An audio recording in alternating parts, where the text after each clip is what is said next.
Everyone, आपका स्वागत है बीएमएमएस मेडिकल एंड नर्सिंग एकेडमी। आज का हमारा टॉपिक है पोलियोमाइलाइटिस। तो आइए स्टार्ट करते हैं टॉपिक। अपना टॉपिक है पोलियोमाइलाइटिस। सबसे इम्पोर्टेंट बात मैं आपको बता रहा हूँ कि आपका इसमें कुछ शब्द से मिलकर बना होता है पोलियोमाइलाइटिस। सबसे पहला पोलियो, एक होता है माई माइलाइटिस, पोलियो माइलाइटिस। अगर मैं इस पोलियो शब्द का मतलब देखूं तो आप इसका मतलब बताओगे ग्रे। और ग्रे से मैं बोल सकता हूँ कि आपका ग्रे मैटर। बुलाते मुझे नाम से, साधन मुझे नाम से। तो पोलियो में आप जो पोलियो का मतलब है उसका मतलब होता है ग्रे। ग्रे से आप ब्रेन मैटर। मायो, स्पाइनल कॉर्ड, ठीक है। और आइटिस का मतलब आप सब जानते हैं, इन्फ्लेमेशन।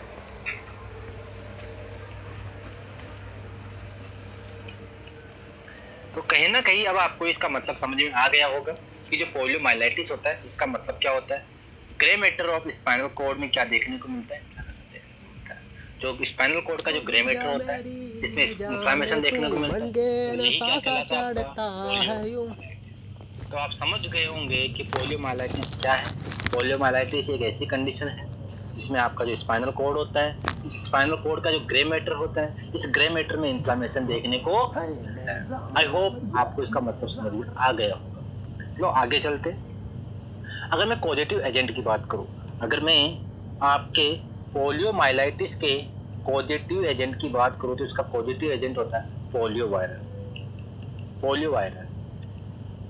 और सबसे इम्पोर्टेंट बात, ये पोलियो वायरस 3 प्रकार का होता है, फर्स्ट, सेकंड और थर्ड।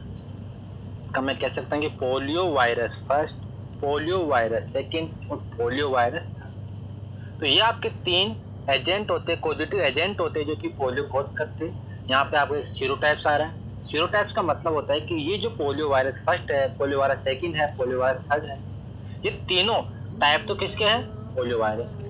लेकिन कुछ छोटे से चेंज के कारण इनका क्या कर दिया गया, डिवाइड कर दिया गया। तो आपका जो पोलियो वायरस है 3 प्रकार का होता है, type first, second, third. Important बात, अभी वर्तमान में आपका जो टाइप सेकंड है ये क्या हो चुका है, इरेडिकेट हो चुका है।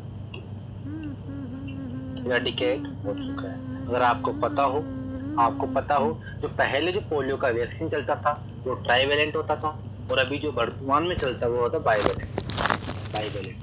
ट्राइवेलेंट में आपका 1, 2 और 3, ये तीनों वायरस के अगेंस्ट आपका क्या था, इम्यूनाइजेशन था, वैक्सीन था। लेकिन बाइवेलेंट में आपका 1 और 3 के लिए ही क्या है, वैक्सीन है। तो आप समझ चुके होंगे जो टाइप 2 होता है वो इरेडिकेट हो चुका है, और वर्तमान में अभी कौन सा है, 1 और 3। तो आप इनको स्टार मार्क करें, आपको समझ में आ रहा होगा, ऐसी मैं आशा करता हूँ। ठीक है, आगे चलते हैं। इंक्यूबेशन पीरियड क्या होता है। अगर मैं इंक्यूबेशन पीरियड की बात करूँ आपके पोलियो वायरस का, तो 7 से 14 दिन आपको 7 to 14 डेज आपको बताना क्या इंक्यूबेशन पीरियड किसका, आपके पोलियो वायरस। लेकिन अगर मैं इसको देखूं तो ये 3 से 35 डेज तक भी हो सकता है। सर अगर ये दोनों ऑप्शन में हो तो आपका करेक्ट आंसर 3 to 35 डेज होगा। और अगर ऑप्शन में दोनों नहीं हो, ऑप्शन में एक अकेला दे रखा हो और अलग डेटा दे रखे हो, तो आपका फिर आंसर क्या हो जाएगा, 7 से 14। तो इस बात को आप याद रखें क्योंकि ये अंतराल आपके इसके अंदर काउंट हो जाएगा। इम्पोर्टेंट बात, जैसे मान के चलो एक ह्यूमन है, और या मैं इसको जैसे डायग्राम को बनाना चाहूँ तो मैं इसको ब्रेन टाइप में बना लेता हूँ आपका, ठीक है।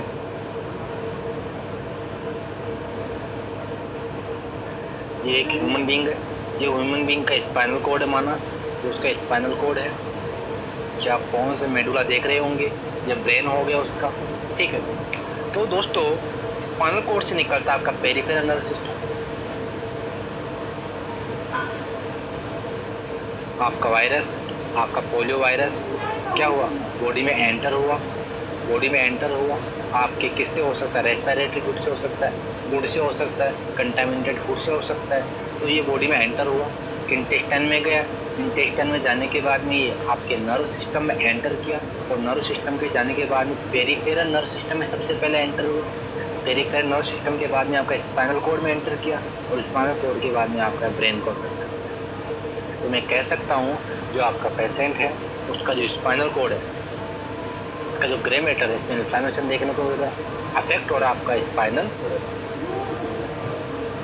कॉर्ड, ऐसा कुछ देखने को मिलता है उस पेशेंट को। और मैं कह सकता हूँ कि जो आपका स्पाइनल कॉर्ड का जो नर्व है, इनमें पाया जाता है क्या, वायरस। वायरस कहाँ पाया जाता है, आपके स्पाइनल कॉर्ड के नर्व में। ठीक है, तो आइए आगे देखते हैं इसके बारे में। देखो, polio virus can survive long period in the external environment. तो मैं बात करूँ आपके बॉडी के एक्सटर्नल, अगर बॉडी के एक्सटर्नल की बात करूँ तो ये आपका वायरस लंबे समय तक, लॉन्ग टाइम तक क्या कर सकता है, सर्वाइव कर सकता है। ठीक है, और अगर मैं जैसे बात करूँ कोल्ड, ठंडे समय की, तो ठंडे समय में ये आपका वाटर में 4 घंटे तक, जो वाटर होता है उसमें आपका 4 मंथ तक, और आपका जो फिशिज होता है, फिशिज में आपका 6 मंथ तक क्या करता है, सर्वाइव कर सकता है, बचा रह सकता है, जिंदा रह सकता है। तो आप इसको इस्तेमाल करें। जो आपका पोलियो वायरस है बॉडी के बाहर लॉन्ग समय तक हो सकता है। अगर मैं ठंडे समय की बात करूँ तो पानी में लगभग 4 महीने तक ये जिंदा रह सकता है। फिशिज में अगर ये देखें तो लगभग 6 महीने तक क्या हो सकता है, ये जिंदा रह सकता है। कौन सा, आपका पोलियो का वायरस। ठीक है, आगे देखते हैं। एज की मैं अगर इम्पोर्टेंट बात करूँ, the occur in all age group. जो आपका पोलियो वायरस का इन्फेक्शन होता है, और इससे पोलियो वायरस के इन्फेक्शन से जो पोलियो माइलाइटिस होता है, ये सभी एज ग्रुप में देखने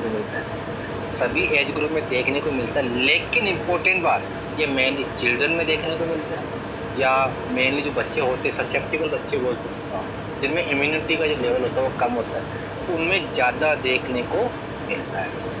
ठीक है, अगर मैं बात करूँ 5 साल तक के बच्चे, 5 ईयर से 5 साल तक के जो बच्चे होते हैं उनमें 75% केस देखने को मिलते हैं आपको।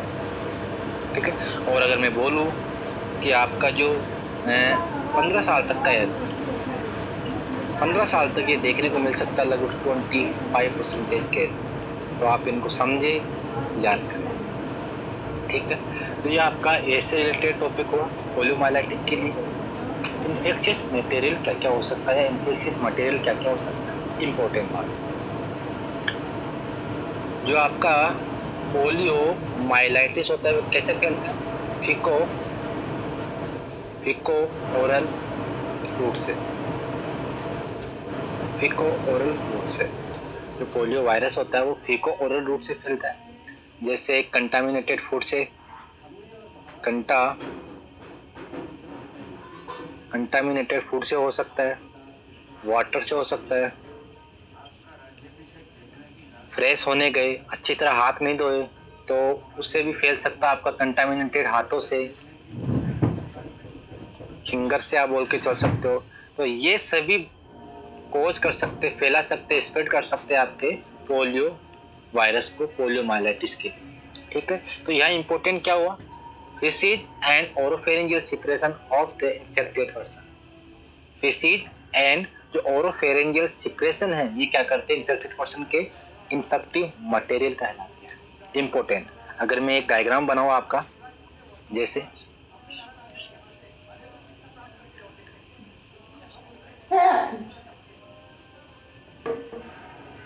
ठीक है, ये एक डायग्राम है और ये आपका इंटेस्टाइन मतलब ओरोफेरिंग्स या ईसोफेगस आप बोल के चल सकते हो। ईसोफेगस हुआ आपका, और यहाँ से आपका जीआईटी स्टार्ट हो गया। ठीक है, अब इम्पोर्टेंट बात मैं ये बोलना चाहता हूँ कि आपने कोई कंटामिनेटेड फूड क्या किया, खाया, कंटामिनेटेड फूड आपकी बॉडी में गया और सबसे पहले आपके थ्रोट में लगभग थ्रोट में क्या करता है, अपने काउंटिंग को बढ़ाता है। ठीक है, ये आपके थ्रोट में क्या करता है, बढ़ाता है। आपका जो फेरिंग्स वाला एरिया होता है और उस फेरिंग्स वाला एरिया होता है, यहाँ पे अपनी काउंटिंग को बढ़ाता है। ठीक है, और ये जा सकता है आपके यूसोफेगस के थ्रू आपके जीआईटी में, और आपके स्टमक में चला चुका है, जीआईटी में एंटर हो चुका है, और यहाँ पर भी आपको देखने को मिल रहा है किसका, पोलियो का वायरस। ठीक है, तो मैं कह सकता हूँ वो पेशेंट जो पोलियो का वायरस का शिकार हुआ है, पोलियो से पीड़ित है, उसका जो थ्रोट है वहाँ पर आपको पोलियो वायरस देखने को मिल सकता है। उसकी जो ओरोफेरिंजियल जो सिक्रेशन है, ओरोफेरिंजियल जो सिक्रेशन, इनमें आपको देखने को मिलता है पोलियो वायरस। जीआईटी में आपका पोलियो वायरस एंटर हुआ है, तो उसका जो फिसीज है, फिसीज में देखने को मिल सकता है क्या, आपका पोलियो वायरस। तो यहाँ पे आप देखें, फिसीज जो होता है और ओरोफेरिंजियल जो सिक्रेशन होता है, इसमें आपको पेशेंट को देखने को मिलता है क्या, आपका वायरस। तो ऐसा अगर आपको देखने को मिल रहा है तो ये क्या हुआ, इन्फेक्टिव मटेरियल कहलाएगा। सबसे इम्पोर्टेंट बात, अगर मैं बात करूं अर्ली केस में, अर्ली का मतलब बहुत जल्दी, तो आप इस डायग्राम में देख सकते हैं कि जैसे आपने खाना खाया, सबसे पहले जो वायरस था कहाँ पर पहुंचा, आपके ओरोफेरिंग्स में। और अगर वायरस आपके ओरोफेरिंग्स में पहुंचता है, वायरस आपके ओरोफेरिंग्स में पहुंचता है, तो यहाँ से ये वायरस क्या स्प्रेड हो सकता है, हाँ, यहाँ से ये वायरस सबसे पहले स्प्रेड हो सकता है किसके थ्रू, ड्रॉपलेट इन्फेक्शन के, ड्रॉपलेट इन्फेक्शन के। तो यहाँ से दो बातें आपके सामने निकल के आ रही है, जो आपका पोलियो का वायरस होता है ये स्प्रेड होता है एक तो फीको ओरल रूट से, दूसरा आपका फैल सकता है ड्रॉपलेट इन्फेक्शन से। तो आप इन बातों को याद करें, समझे, ड्रॉपलेट इन्फेक्शन से और आपका फीको ओरल रूट से। तो ठीक है, आपकी ये बात समझ में आई होगी। पीरियड ऑफ कम्युनिकेबिलिटी की बात करते हैं कि कौन से पीरियड में आपका ये वायरस ज्यादा फैलता है। सबसे पहले देखते हैं, the case are more infectious 7 to 10 days before and after onset of symptom. मतलब अगर आपका किसी को पोलियो माइलाइटिस का क्या देखने को मिला है, आपको डिजीज देखने को मिला, तो सिम्टम उत्पन्न होने के और सिम्टम उत्पन्न होने के बाद में, सिम्टम होने के पहले या सिम्टम्स के पहले और सिम्टम्स के बाद का लगभग 7 से 10 दिन का जो समय अंतराल होता है, 7 से 10 दिन का जो समय अंतराल होता है, ये आपका पीरियड ऑफ कम्युनिकेबिलिटी कहलाता है।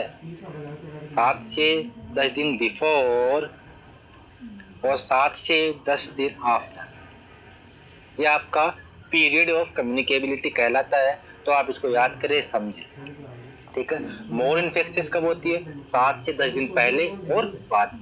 आगे देखते हैं, the virus is excreted commonly 2 to 3 week, sometime as long as 3 to 4 week. Important बात, अगर कोई पेशेंट है, इस पेशेंट को आपको क्या देखने को मिला, पोलियो माइलाइटिस अगर इसको देखने को मिल रहा है, और अगर पोलियो माइलाइटिस को देखने को मिल रहा है तो उसका जो फिसीज होता है, फिसीज में 2 to 3 मंथ तक, 2 to 3 वीक तक, 3 वीक तक आपको इसके फिसीज में देखने को मिलेगा क्या, पोलियो का वायरस। जो एक्सक्रीट होंगे, इसके एक्सक्रीशन होंगे, इनमें आपको पोलियो का वायरस देखने को मिलेगा। और ये ड्यूरेशन कभी कभी हो सकता है 3 to 4 मंथ के लिए, 3 to 4 मंथ के लिए भी आपको देखने को मिल सकता है क्या, वो पेशेंट जिसको पोलियो माइलाइटिस है और उसका जो स्क्रिप्ट है उसमें देखने को मिल सकता है वायरस 2 से 3 वीक या 3 से 4 मंथ तक। आप ये बोल के चलोगे। यहाँ पे आप देख सकते हो, द वायरस एक्सक्रीटेड, जो वायरस एक्सक्रीट होता है कॉमनली 2 to 3 वीक तक, 2 से 3 वक्त तक कॉमनली देखने को मिलता है। लेकिन कुछ केस के अंदर ये देखा गया है कि ड्यूरेशन 3 महीने से 4 महीने तक भी हो सकता है। तो आप इसको याद करें, समझे, इम्पोर्टेंट बात है। आगे चलते हैं, मोड ऑफ ट्रांसमिशन की बात करते हैं। मोड ऑफ ट्रांसमिशन की बात करते हैं, आपको पता है फीको ओरल रूट क्या इसका मोड ऑफ ट्रांसमिशन है, मतलब आपका जो पेशेंट होगा वो कोई कंटामिनेटेड फूड को क्या करेगा, कंजप्ट करेगा, कंटामिनेटेड फूड खाएगा, कंटामिनेटेड ड्रिंकिंग वाटर करेगा, कंटामिनेटेड ड्रिंक वाटर करेगा, गंदा पानी पिएगा। या फिर मैं कह सकता हूँ कि जब वो फ्रेश होने गया था तो फ्रेश होने के बाद उसने क्या किया, हाथ अच्छी तरह नहीं धोई, सफाई नहीं की, तो कंटामिनेटेड फिंगर से, कंटामिनेटेड हैंड से, कंटामिनेटेड जो भी आप ऑब्जेक्ट बोल के चल सकते हो, उनसे ये फैल सकता है आपका पोलियो वायरस। ठीक है, तो आप बता के चलो कि फीको ओरल रूट इसका क्या है, mode of transmission in early stage. अभी मैं अर्ली स्टेज की बात कर रहा हूँ। अर्ली स्टेज से मतलब है कि आपका जो ह्यूमन है इसमें अभी पोलियो वायरस एंटर ही हुआ है। और अगर पोलियो वायरस एंटर ही हुआ है तो सबसे पहले मुलाकात कहाँ होगी, आपके ओरोफेरिंक्स, आपके थ्रोट। तो इस ओरोफेरिंक्स और थ्रोट से आपको देखने को मिलेगा क्या, सबसे पहले मुलाकात किसकी, पोलियो वायरस की।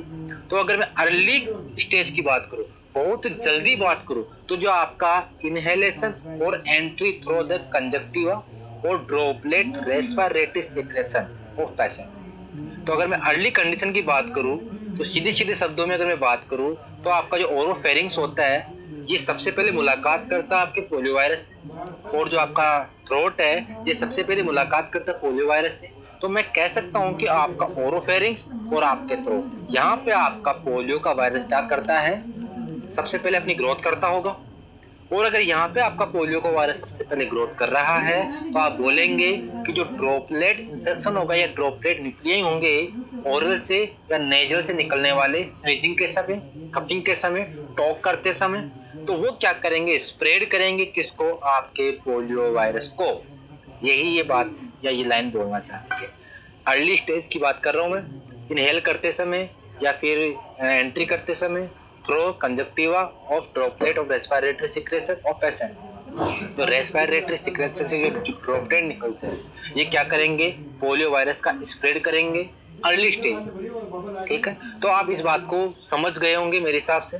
ड्रॉपलेट इन्फेक्शन ये वही बात बोल रहा है जो मैं बोल के आया पीछे, कि अर्ली स्टेज में ड्रॉपलेट इन्फेक्शन क्या करता है, मोड ऑफ ट्रांसमिशन होता है।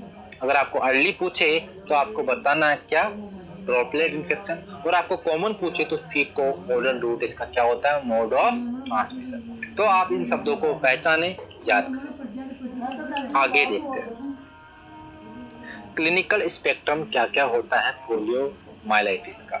क्लिनिकल स्पेक्ट्रम की बात करते हैं। सबसे पहला आपको देखने को मिल रहा है इनएपरेंट। इनएपरेंट का मतलब अगर हिंदी में देखो तो अस्पष्ट,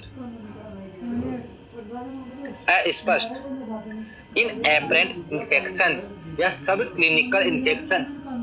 पेशेंट या जो ह्यूमन है, जो आपका ह्यूमन है, ह्यूमन को क्या हुआ, इन्फेक्शन हुआ है। बिल्कुल, ह्यूमन को इन्फेक्शन तो हुआ है और इन्फेक्शन होने के बाद में वो शो नहीं कर रहा है, not show sign and symptom of poliomyelitis. ठीक है, तो ये क्या हुआ आपका इनएपरेंट और सब क्लिनिकल केस। क्या हुआ, इनएपरेंट और सब क्लिनिकल केस। सबसे इंपॉर्टेंट बात, आपकी कम्युनिटी में कितने परसेंटेज केस या कितने परसेंट केस ऐसे हैं जो कि इनएपरेंट इन्फेक्शन से ग्रसित है या पीड़ित है। 91 to 96% परसेंटेज ऐसे केस है जो कि इनएपरेंट स्टेज में या सब क्लिनिकल इन्फेक्शन की स्टेज में है।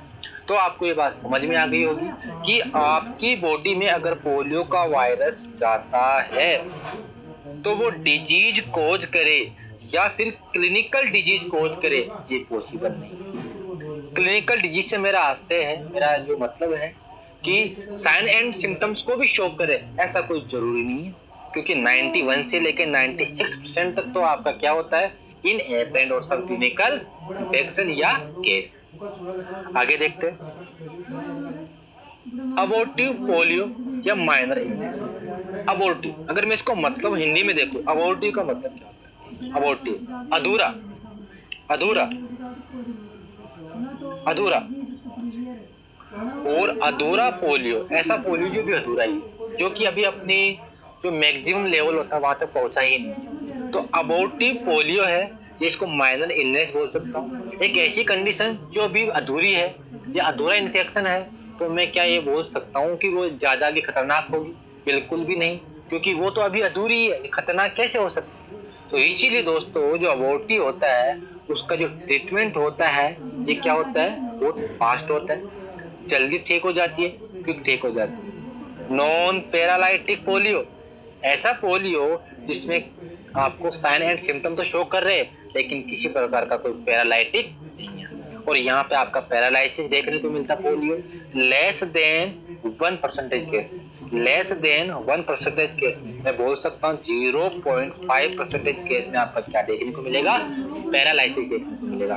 तो ये तो एक छोटा सा रिवाइज हो गया। अब आगे इनके बारे में ब्रीफ देखते हैं या थोड़ा डीप में देखते हैं। सबसे पहले इन एपरेंट केस, इन एपरेंट अस्पष्ट सब क्लिनिकल इंफेक्शन। तो आइए देखते हैं इसके बारे में। This occur approximately 91 to 96% polio virus infection.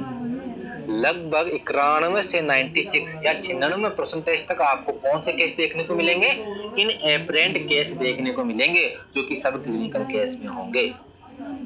There are no presenting symptom, यहाँ पे किसी प्रकार का कोई सिम्टम प्रेजेंट नहीं होगा, ठीक है। There are no presenting symptom, ठीक है। तो इसको स्टार्ट मार्क कर ले, क्यों? क्योंकि आप पीछे बोल के आ रहे हो सब क्लिनिकल केस, और सब क्लिनिकल केस का मतलब ही यही होता है कि there is no presenting symptom, sign and symptom show नहीं करता। आगे देखते हैं। Recognisation only by virus isolate और राइट, जो आपका वायरस होता है वो किस प्रकार आपको आइडेंटिफाई करना होगा या आप कैसे पता लगाओगे? तो आपको देखने को मिलता है या तो आप वायरस को आइसोलेट कर लो या फिर आपको जो एंटीबॉडी होती है अपने वायरस के अगेंस्ट वो आपको ब्लड में देखने को मिलेगी। तो इस प्रकार आप उसको क्या करोगे, रिकॉग्नाइज करोगे, पहचान करोगे। तो ये आपका इनएपरेंट केस हुआ। अबॉर्टिव अधूरा, अबॉर्टिव अधूरा पोलियो, अधूरा केस कितना परसेंटेज, 4 से 8% केस। कहां पर? आपकी कम्युनिटी में, जो कि अभी तो अधूरा ही है, अभी अपनी मैक्सिमम लेवल तक तो पहुंचा ही नहीं है। और जो मैक्सिमम लेवल तक नहीं पहुंचता वो क्या होता है, जल्दी ठीक हो जाता है। तो इसका देखो रिकवरी क्या है, क्विक। रिकवरी क्या है, क्विक।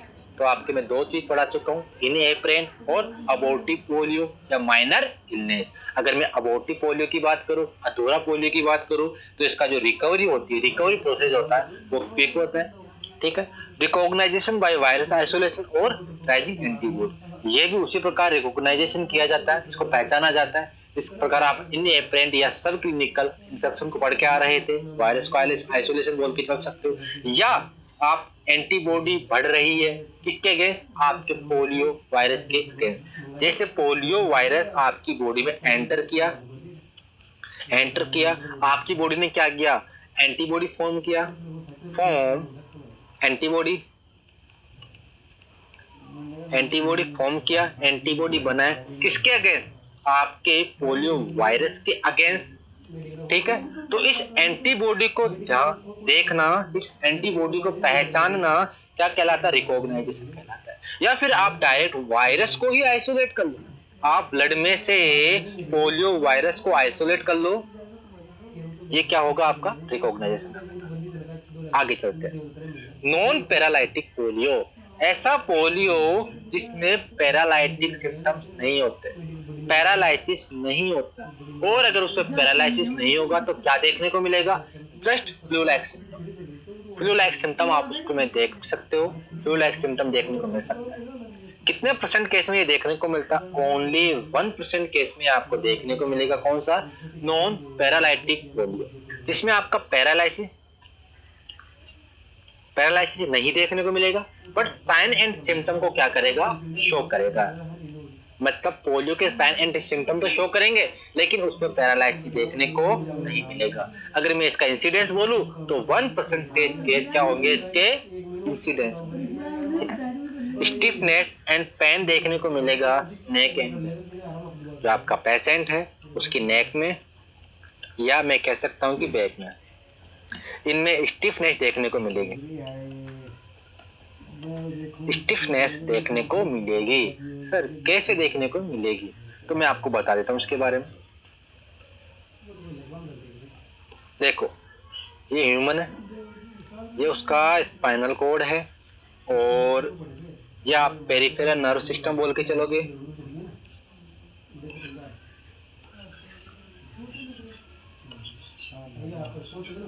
ठीक है, आप पेरिफेरल नर्व सिस्टम बोल के चल रहे हो।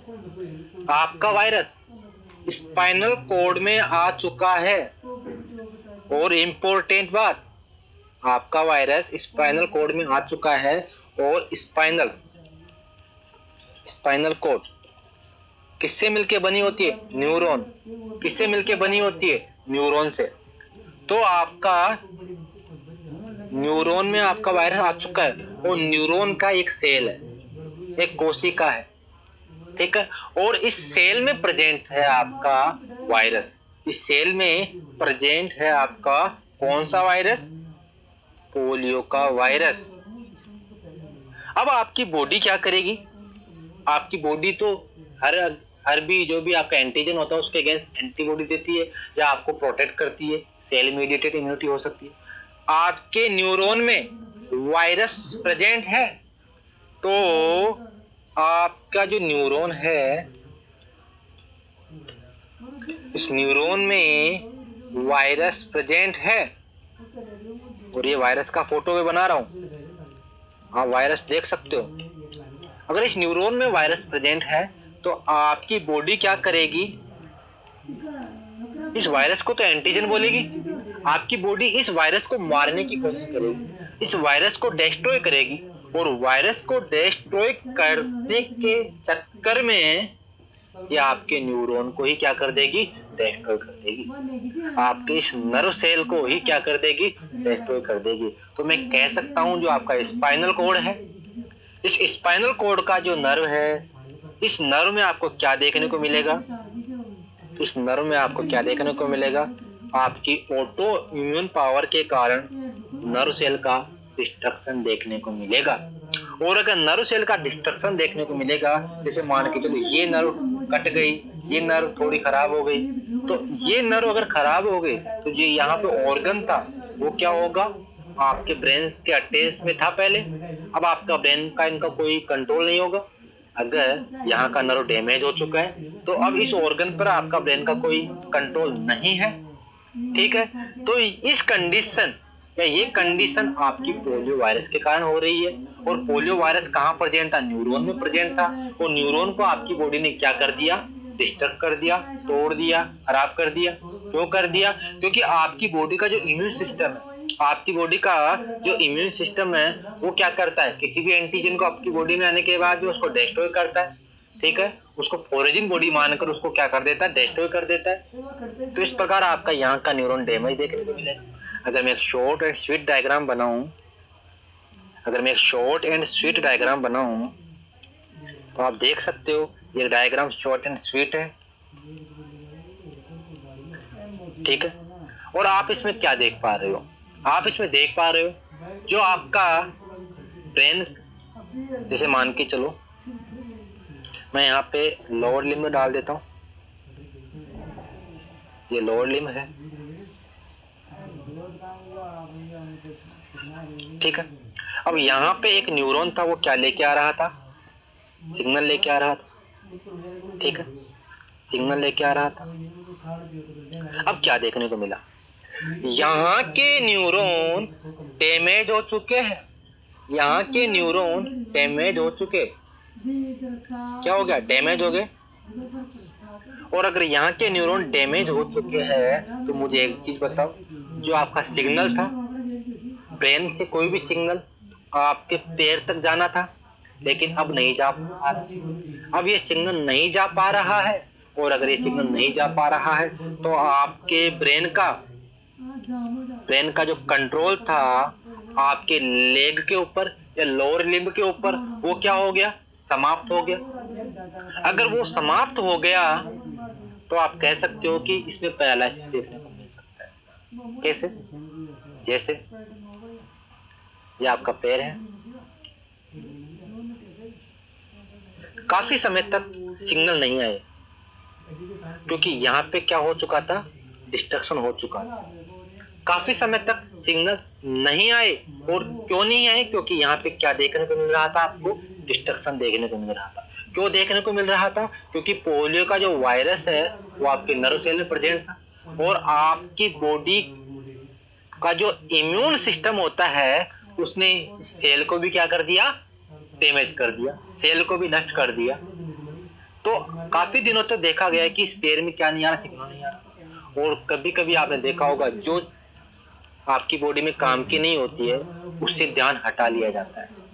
और ऐसा देखने को मिलेगा कि कुछ दिन बाद जो न्यूट्रिशन होते हैं, जो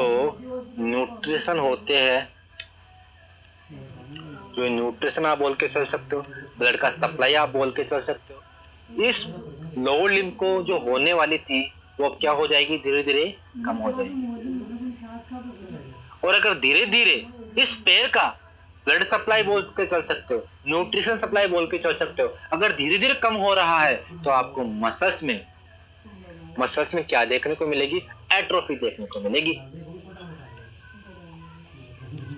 मेरी बात समझ में आ रही है? मैं ये कहना चाहता हूँ कि अगर आपका जो न्यूरॉन डैमेज हो चुका है, आपका स्पाइनल कॉर्ड के जो ग्रे मैटर का जो न्यूरॉन डैमेज हो चुका है, तो यहाँ से जो सिग्नल आपके ब्रेन से सिग्नल आपके पैर तक आना चाहिए था, ये अभी नहीं आ रहा है। कुछ दिन बाद इस पैर को या इस लोअर लिम्ब को आपका न्यूट्रिशन, ब्लड सप्लाई धीरे धीरे कम देखने को मिलेगा, क्योंकि जो पार्ट आपके ब्रेन तक सिग्नल नहीं दे पा रहा है तो आपका ब्रेन इसको अवॉइड करेगा। और अगर आपका ब्रेन इसको अवॉइड करेगा, इसको नहीं ध्यान में लाएगा, तो ऐसी कंडीशन में यहाँ का न्यूट्रिशन, ब्लड सप्लाई कम हो गया और धीरे धीरे मसल्स का एट्रोफी देखने को मिलेगा। कौन से केस में? पोलियो माइलाइटिस के केस में। तो ये आपको समझ में आ गया होगा।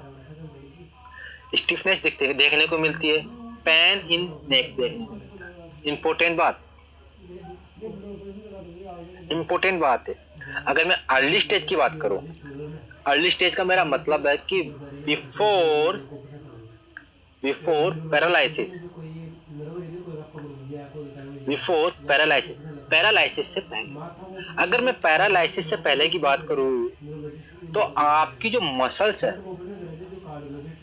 मसल्स में क्या देखने को मिलती है, ऐठन देखने को मिलती है। जो आपका मसल्स है उसमें स्पाम देखने को मिलता है, ठीक है। पेन देखने को मिलता है,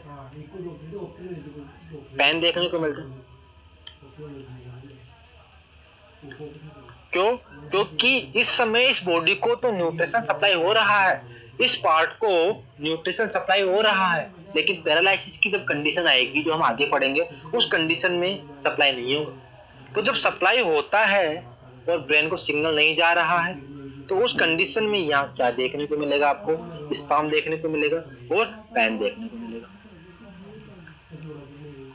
और सबसे पहली बात, कितने दिनों तक का ये पीरियड होता है? आपका नॉन पैरालाइटिक जो पोलियो होता है कितने समय के लिए होता है? सर 2 से 10 दिन के लिए इसका क्या होता है, समय या ड्यूरेशन होता है। और मैं बताऊं इसका रिकवरी फेज, तो रिकवरी फेज का क्या होता है, रैपिड होता है। ये फास्ट आपका क्या करता है, रिकवर करता है। सबसे पहला हमने क्या पढ़ा, इन एपरेंट पढ़ा। इन एपरेंट में हमने पढ़ा कि जो अस्पष्ट होता है, ठीक है। अस्पष्ट का मतलब पीछे में बोल के आया था, अस्पष्ट सब clinical case, symptom and sign symptom show ही नहीं कर रहा है, बॉडी में आपका इन्फेक्शन तो हो चुका है, साइन एंड सिम्टम शो ही नहीं कर रहा है। दूसरा हमने पढ़ा आपका अबॉर्टिव, अधूरा, जो कि अभी अधूरा ही है, तो इसका जो रिकवरी होगा ये भी फास्ट होगा। नॉन पैरालाइसिस या non paralytic polio. Non paralytic polio की बात करो तो फ्लू लाइक सिम्टम देखने को मिलेंगे, स्टमक करे, फ्लू लाइक सिम्टम देखने को मिलेंगे। और क्या देखने को मिलेगा, स्टिफनेस देखने को मिलेगा, पेन देखने को मिलेगा नेक में, ठीक है, और बैक में ये सब कुछ देखने को मिलेगा। कितने ड्यूरेशन होता है, 2 से 10 दिन आपको ड्यूरेशन बताना है। और अगर मैं रिकवरी की बात करूँ तो रिकवरी कैसी होती है, रैपिड होती है। अगला स्टेज देखते हैं आपका पैरालाइटिक स्टेज या paralysis polio. Paralysis stage less than 1% case, लगभग 0.5% केस। अगर मैं बोलूं कि टोटल 200 लोगों को इन्फेक्शन हुआ पोलियो वायरस का, तो केवल एक ही होगा जो क्या होगा, पैरालिसिस होगा। एक ही होगा जिसको क्या होगा, पैरालिसिस होगा। मेरी बात आपको समझ में आ रही होगी। और पैरालिसिस कैसा, फ्लैसिड पैरालिसिस। फ्लैसिड पैरालिसिस देखने को मिलता है उसमें जिसको क्या है, पोलियो वायरस का इन्फेक्शन हुआ है। इंपॉर्टेंट बात, कौन से न्यूरॉन में, कौन से न्यूरॉन में, आपका लोअर न्यूरॉन में। लोअर जो न्यूरॉन होता है, अपर न्यूरॉन और लोअर न्यूरॉन। लोअर न्यूरॉन में क्या देखने को मिलता है, अगर पोलियो वायरस का इन्फेक्शन देखने को मिलता है, या आपका जो लोअर न्यूरॉन है वो डिस्ट्रक्ट हो जाता है, डेस्ट्रॉय हो जाता है, तो क्या हो जाएगा, फ्लैसिड पैरालिसिस हो जाएगा। फ्लैसिड पैरालिसिस हो जाएगा। और कैसा होगा, एसिमेट्रिकल होगा। हो सकता है दोनों लेग आप बोल के चल सकते हो, दोनों लोअर लिम्ब बोल के चल सकते हो, या फिर आप बोल के चल सकते हो एक हाथ एक पैर, जो भी है। तो एसिमेट्रिकल मैनर में देखने को मिलता है क्या, पैरालिसिस। तो ये आपको समझ में आया होगा। सबसे पहले कितने परसेंटेज केस में, लगभग 0.5% केस में देखने को मिलता है। और फ्लैसिड पैरालिसिस देखने को मिलता है, फ्लैसिड पैरालिसिस देखने को मिलता है। ठीक है, तो एसिमेट्रिकल देखने को मिलता है। आप इसको समझे, याद करें। और अदर क्या क्या सिम्टम्स हो सकते हैं, मलेज हो सकता है, मतलब आपको पेशेंट ऐसा लगेगा कि पेशेंट खुश नहीं है, नाखुश है, ठीक है, बेचैन है पेशेंट, एनोरेक्सिया, ठीक है, भूख कम लगना, या फिर जो पेशेंट होता है आपका ये ईटिंग डिसऑर्डर है, साइकिट्री में आप पढ़ते हो, नोजिया देखने को मिलता है, वोमिटिंग देखने को मिलता है, headache, sore throat, constipation, abdominal pain. तो ये सभी क्या है, आपके पोलियो वायरस के अदर सिम्टम्स हो सकते हैं उस पेशेंट जिसको पोलियो वायरस का इन्फेक्शन हो सकता है। ये आपके नॉन पैरालिसिस में देखने को मिल सकता है, या फिर पैरालिसिस वाले पेशेंट में भी देखने को मिल सकता है। पैरालिसिस कितने प्रकार के होते हैं, पैरालिसिस तो आइए देखते हैं पैरालिसिस कितने प्रकार के होते हैं। सबसे पहला पैरालिसिस, स्पाइनल पैरालिसिस। कितने परसेंट केस में, 80% केस में। 80% केस में आपको देखने को मिलता है स्पाइनल पैरालिसिस। मैं बात करूं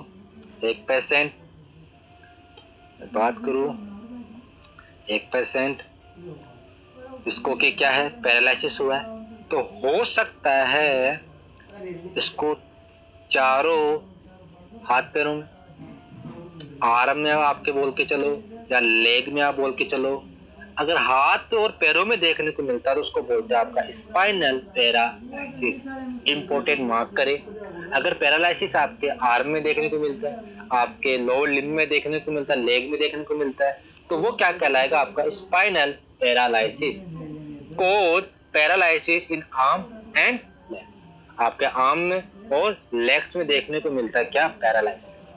आगे देखते हैं ब्लबर या बल्बर पैरालिसिस लगभग 2% केस में देखने को मिलता है। अगर मैं बात करूं आपके बल्बर की, इसकी मैं अगर बात करता हूं आपके सामने, तो जो आपका वेगस नर्व होता है, जो वेगस नर्व होता है ये मेनली इफेक्ट होता है। और आपको सबको पता है वेगस नर्व कंट्रोल करता है आपके रेस्पिरेटरी मसल्स के मूवमेंट को, ठीक है, आपके रेस्पिरेटरी जो मसल्स होती है उनके मूवमेंट को, जैसे आपका डायफ्राम, ठीक है, इनका मूवमेंट को कंट्रोल करती है। और अगर इसमें पैरालिसिस देखने को मिले तो वो कहलाता है आपका बल्बर। वो क्या कहलाता है, बल्बर पैरालिसिस। तो यहाँ देख सकते हैं आप, वायरस इन्फेक्ट न्यूरॉन्स। वायरस उन न्यूरॉन को अफेक्ट करता है जो डायफ्राम तक पहुंचाते हैं, हेंस ब्रीथिंग डिफिकल्टी अकर, और ब्रीथिंग डिफिकल्टी अकर हो सकती है, उत्पन्न हो सकती है। तो मेरा कहने का मतलब ये हुआ, अगर बल्बर पैरालिसिस है तो आपका वेगस नर्व अफेक्ट होगा, और अगर आपका वेगस नर्व अफेक्ट होगा तो आपका डायफ्रामेटिक जो मसल्स है वो अफेक्ट होगी। और अगर आपका डायफ्रामेटिक मसल्स अफेक्ट हुआ तो आप बोलोगे कि इस भाई को तो रेस्पिरेशन में क्या हो रहा है, डिफिकल्टी हो रहा है, ब्रीथिंग में क्या हो रहा है, डिफिकल्टी हो रहा है, ब्रीथिंग में डिफिकल्टी हो रहा है। तो आप ऐसा बोलोगे उस पेशेंट में जिसको कि क्या है, बल्बर पैरालिसिस है। एक होता है बल्बो स्पाइनल पैरालाइसिस, जो कि 18% केस में देखने को मिलता है। मतलब आपका फोर, आपका लेग्स, आर्म, आप बोल के चल सकते हो, आपका डायफ्राम हो सकता है, ठीक है, आपके रेस्पिरेटरी मसल्स बोल के चल सकते हो। ये अगर सभी इंक्लूड हो तो वो आपका बल्बो स्पाइनल पैरालिसिस होगा। कंटेन बोथ सिम्टम, दोनों के सिम्टम इसमें क्या होते हैं, इंक्लूड होते हैं। तो ये आपके पैरालिसिस के टाइप्स हुए। देखो यहाँ पे लिख सकते हो, स्पाइनल पैरालिसिस 80% केस मेनली इन लोअर लिम्ब में या लोअर एक्सट्रीमिटी। मेनली कहाँ देखने को मिलता है, लेग्स में, पैरों में। और कहाँ कहाँ हो सकते हैं, आर्म में, यहाँ पर भी हो सकते। लेकिन अगर कोई पूछे कि मेनली कहाँ पे, तो आपका बोलना है लेग्स में देखने को मिलता है। मोस्ट कॉमन पैरालिसिस है, बिल्कुल मोस्ट कॉमन पैरालिसिस तो हुआ, तो ये आपको सभी को पता है। 80% केस में आपको क्या देखने को मिल रहा है, स्पाइनल पैरालिसिस देखने को मिल रहा है।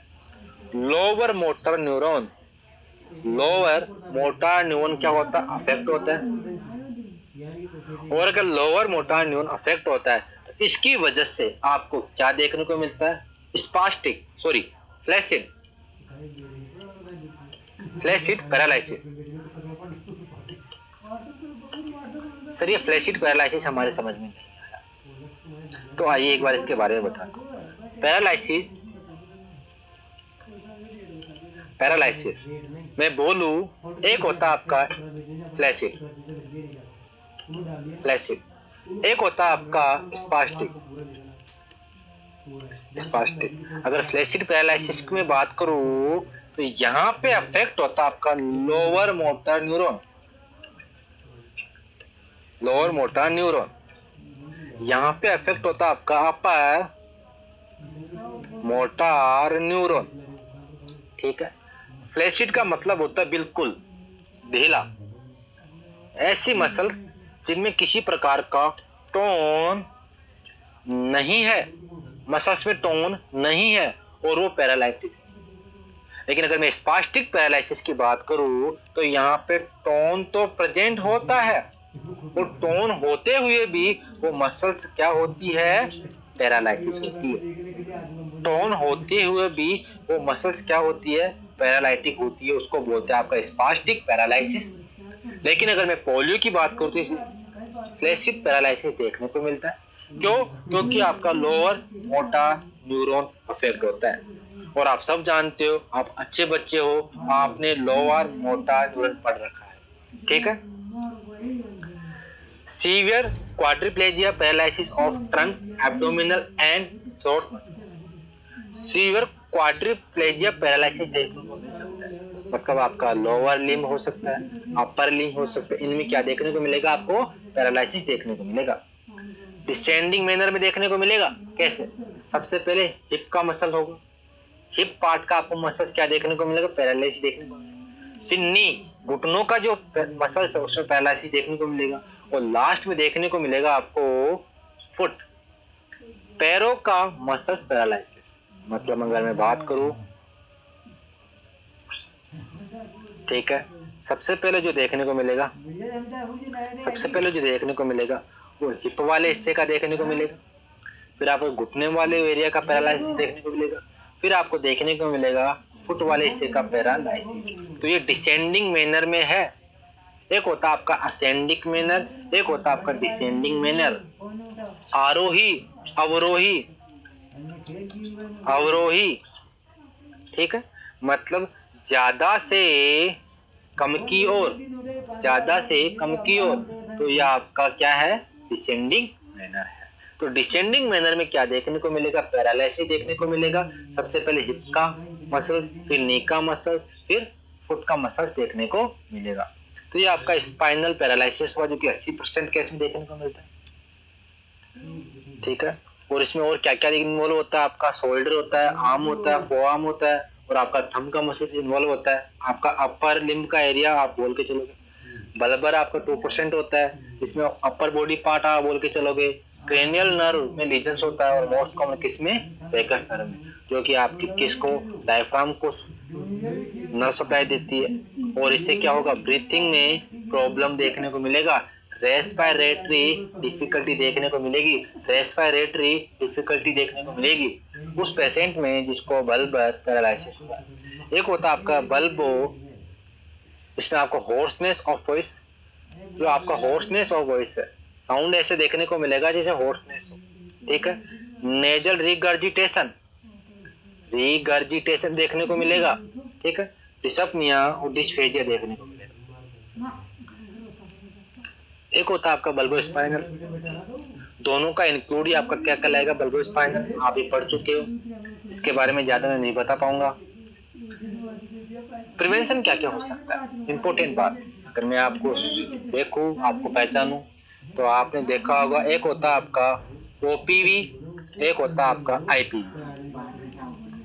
अगर ओपीवी की मैं बात करूं तो आप अच्छी तरह जानते हो आपका क्या है, लाइव है। ओपी की मैं बात करूं तो क्या लाइव है, आईपीवी की बात करूं तो ये क्या है, किल है। अगर मैं किल है और डिफरेंस देखो, इसको आप बोलते हैं साल, इसको बोलते हैं आप साबिन। रूटो बताना आपको ओरल देते हैं या आप कायम देते हैं, ठीक है। तो ऐसा आप कुछ बोल के चलोगे उस पेशेंट में जिसको आपको प्रिवेंशन देना होता है। किसका प्रिवेंशन, पोलियो वायरस का प्रिवेंशन देना होता है, ठीक है। और ये कब किया जाता है, बिफोर एक्सपोजर,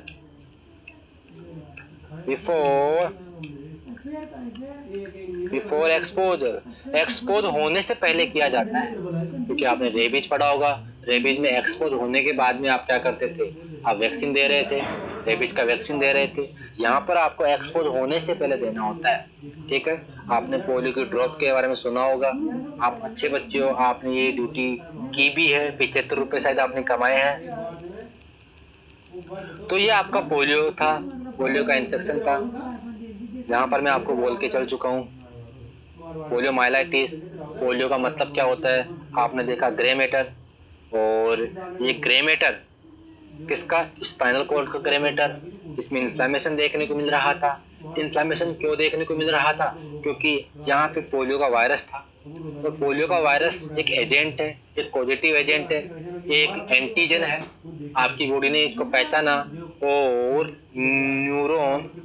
न्यूरॉन प्लस आपके पोलियो वायरस दोनों को एजेंट मान लिया और इनको क्या कर दिया, डिस्ट्रॉय कर दिया, नष्ट कर दिया। तो इसलिए इन्फ्लेमेशन देखने को मिल रहा है स्पाइनल कॉर्ड का, किसका, ग्रे मैटर, ठीक है। पॉजिटिव एजेंट पोलियो वायरस कितने प्रकार का, 3 प्रकार का, कौन सा नहीं है अभी, दूसरे प्रकार का भी नहीं है, ठीक है। और ये आपके लॉन्ग टर्म तक सर्वाइव कर सकता है एक्सटर्नल एनवायरनमेंट में। अगर मैं ठंड के दिनों की बात करूँ तो वाटर में लगभग 4 महीने के लिए, और आपका जो फिशिज है उसमें 6 महीने के लिए क्या करता है, सर्वाइव करता है। हाल एज ग्रुप में हो सकता है, लेकिन मैं मेनली बात करूँ तो 5 साल तक के बच्चे आपके बोलना 75% केस, और 15% केस आपको देखने को मिलते हैं, 25% केस आपको देखने को मिलते हैं 15 ईयर तक, ठीक है। तो ऐसा आपको बोलना है। इन्फेक्टिव मटेरियल क्या क्या होगा, फेसिज होगा और फेजिक सिक्रेशन आप बोल के चलोगे, क्या, इन्फेक्टिव मटेरियल। और पीरियड ऑफ कम्युनिकेबिलिटी 7 से 10 दिन पहले का, 7 से 10 दिन बाद का जो समय होता है पीरियड ऑफ कम्युनिकेबिलिटी कहलाता है।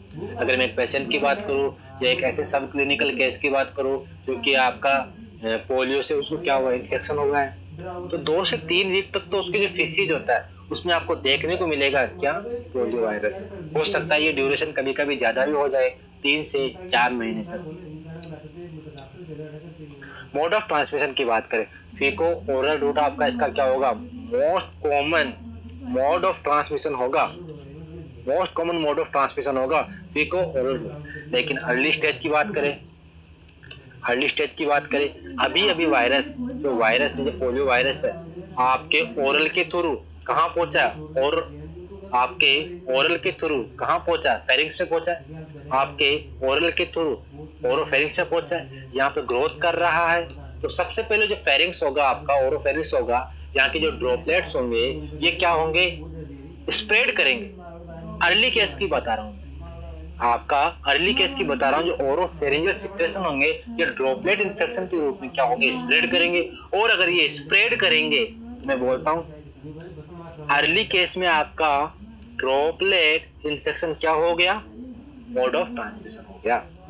तो ये आप सब बता के चले। ये आप देख सकते हैं क्लिनिकल स्पेक्ट्रम क्या क्या हो सकता है, इनएपरेंट, अबॉर्टिव, नॉन पैरालाइटिक, पैरालाइटिक। आपको इनका परसेंटेज बोलना है तो 91 से 96% आपका इनएपरेंट होता है। अबॉर्टिव आपका चलता है आपका लगभग 4 से 8%। नॉन पैरालाइटिक पोलियो लगभग 1% देखने को मिलता है। पैरालिसिस पोलियो लेस देन 1%, मतलब 0.5% आपको देखने को मिलेगा। ये आपका इसका है। तो इसमें आप देख पा रहे हैं कि इसमें किसी प्रकार का कोई सिम्टम्स नहीं दिख रहा है। और आप इसको कैसे पहचानेंगे, आप वायरस को आइसोलेट करके चल सकते हो, या फिर आप उस वायरस के अगेंस्ट एंटीबॉडी को पहचानोगे। आपको ब्लड में क्या देखने को मिलेगी, एंटीबॉडी ये देखने को मिलेगी। तो आप इससे भी पता लगा सकते हो कि हाँ, इसको क्या हुआ है, पोलियो के वायरस का इन्फेक्शन हुआ है। अबॉर्टिव पोलियो मतलब अभी तो अधूरा ही है, और अधूरी चीज कभी डिजीज को कोज नहीं कर पाएगी, ठीक है, और ये जल्दी ही रिकवर हो जाएगा। अगर मैं इसका परसेंटेज बोलूँ तो 4 से 8% आपको बोलना है, ठीक है। सेम आपका इनएपरेंट के जैसे इसको रिकॉग्नाइज करोगे आप। नॉन पैरालाइटिक, आपको इसमें फ्लू लाइक सिम्टम्स देखने को मिलेंगे। आपका जो नेक है, आपका जो बैक है, इनमें आपको पेन देखने को मिल सकता है, स्टिफनेस देखने को मिल सकती है, स्पाम देखने को मिल सकते हैं, ठीक है। और 1% कैसे होता है, 2 से 10 दिन आपको बताना है कि ये पीरियड होता है इस स्टेज का। नॉन पैरालाइटिक पोलियो आप बोल के चलते हो, रिकवरी फास्ट होता है, ठीक है। अगर मैं बात करूँ आपके पैरालाइटिक पोलियो, जहाँ पर आपको देखने को मिल रहा है पेशेंट में पैरालिसिस, ठीक है, लेस देन 1% कैसे बताना है, फ्लैशिड पैरालिसिस देखने को मिलता है, क्योंकि लोअर मोटार न्यूरॉन में देखने को मिल रहा था क्या, लीजन। जो लोअर मोटार न्यूरॉन उसमें लीजन देखने को मिलेगा, और अगर ऐसा देखने को मिलेगा तो फ्लैशिड पैरालिसिस देखने को मिलेगा। अगर यहाँ पे अपर मोटार न्यूरॉन होता तो आप क्या बोलते, स्पास्टिक पैरालिसिस। लेकिन यहाँ पे कौन सा मोटार न्यूरॉन है, लोअर मोटार न्यूरॉन, तो आप क्या बोलोगे, फ्लैशिड पैरालिसिस। तो ये आपको समझ में आ गया होगा। अदर सिम्टम्स क्या क्या हो सकते हैं ये आप देख पा रहे हो। और पैरालिसिस में अगर मैं बोलूँ, spinal paralysis, bulbar paralysis, bulbo spinal paralysis क्या होते हैं। अगर मैं आर्म की और लेफ्ट की बात करूँ तो आपका स्पाइनल पैरालिसिस 80% केस इसी के होते हैं। अगर मैं बल्बर पैरालिसिस की बात करूँ तो 2% केस इसी के देखने को मिलते हैं, जहाँ पर देखने को मिलता है आपको क्या, डायफ्राम में क्या, और डायफ्राम का जो मसल उसमें पैरालिसिस देखने को मिलेगा। ब्रीथिंग में डिफिकल्टी होगा, रेस्पिरेशन में प्रॉब्लम देखने को मिलेगा, ठीक है। बल्बो स्पाइनल 18%, आपका 18% देखने को मिलता है, और आपका इसमें स्पाइनल और बल्बर दोनों पैरालिसिस आ गए हैं। आगे देखते हैं। ये आप पढ़ चुके हो, समझ में आया होगा आपको। प्रिवेंशन की बात करें, प्रिवेंशन हम कब करते हैं, inactivated polio vaccine, IPV, inactivated polio vaccine, जिसको आप क्या बोलते हो, साल्क, जिसको आप साल्क बोलते हो। OPV को आप साबिन बोलते हो, ठीक है। अगर आप साल्क बोलते हो, साबिन बोलते हो, और इनएक्टिवेटेड को आप कौन से रूट से देते हो, IM से देते हो। ये किल्ड वैक्सीन है।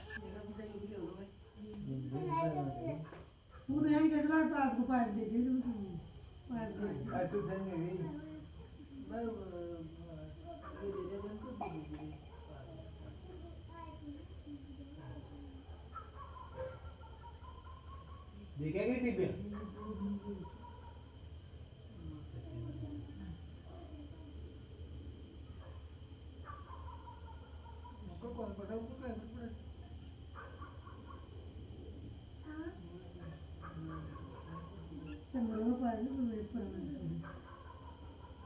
तीन शहर में आया, 300 शहर पे लगे था 20 रुपये का बढ़िया था। छोटी सी होगी क्या भी ले रहे हैं, डुगम ले रहे हैं, डुगम ले रहे हैं, टायर वो ले रहे हैं, बार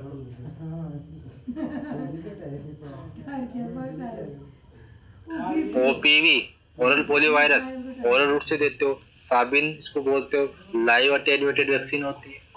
तो ऐसा आप उस पेशेंट में बताओगे जो कि पोलियो वायरस से इन्फेक्टेड है, उसको पोलियो है, उसका प्रिवेंशन आप इम्पोर्टेंट आपको ये हो सकता है कि सबसे पहले कौन सा आया था। सबसे पहले आपका आया था IPV। IPV कब आया था, 1953। और आपका इंट्राडर्मल इंजेक्ट किया इंट्राडर्मली, इंजेक्ट करने के बाद अब आपको ऑब्जर्व करना है रेडनेस है क्या, स्वेलिंग है क्या। रेडनेस स्वेलिंग को देखिए, अगर 10 से ज्यादा हुई, 10 mm से ज्यादा हुई, तो आप मानिएगा आपकी बॉडी में डिप्थीरिया का पहुंच गया है। ठीक है, तो शिक टेस्ट किस लिए, डिप्थीरिया के लिए कर रहे हैं साथियों। ये इंपॉर्टेंट है शिक टेस्ट को क्लासिफाई